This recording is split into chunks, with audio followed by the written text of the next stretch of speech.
Am ტერიტორიაზე მალე კიდევ ერთი საერთაშორისო სტანდარტების შესაბამისი ცხოველთა თავშესაფრის მშენებლობა დაიწყება. თანამედროვე ტექნოლოგიებით აღჭურვილი ცენტრი ცხოველებს უსაფრთხო გარემო პირობებს შეუქმნის. თბილისის ქუჩებში კი მიუსაფარ ცხოველთა პოპულაციას შეამცირებს.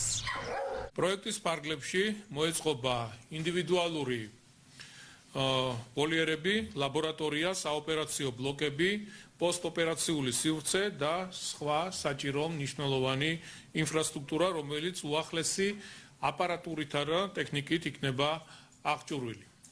ცხოველთა ახალი თავშესაფარი 24 საათიან რეჟიმში იმუშავებს. თანამედროვე სტანდარტების შესაბამისი და უახლესი აპარატურით აღჭურვილი თავშესაფრის სამშენებლო პროექტი უკვე ოფიციალურად დამტკიცდა და ცხოველთა მონიტორინგის სააგენტოსა და კონტრაქტორ კომპანიას შორის ხელშეკრულებაც გაფორმდა. პროექტის განხორციელება დაიწყება უახლოეს დღეებში და მიმდინარე წლის დეკემბრის თვეში უკვე დასრულებული იქნება.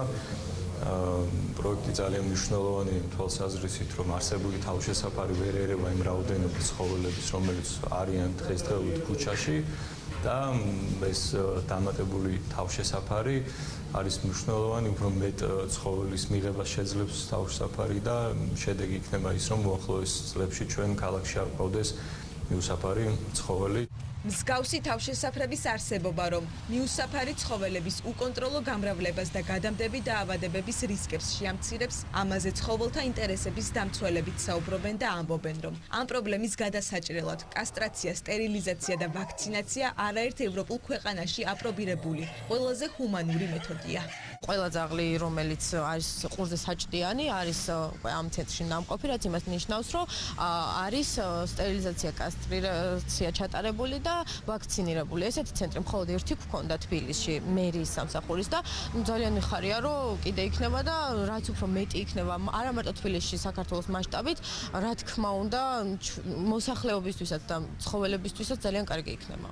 გლდანის ტერიტორიაზე ახალი თავშესაფრის მშენებლობასთან ერთად მიმდინარეობს ვარკეთილის თავშესაფრის რეაბილიტაციაც. აღნიშნული ცენტრების მიზანი კი მიუსაფარი ცხოველების შემცირება და ქალაქის ქუჩებში საზოგადოებრივი უსაფრთხოების დაცვაა.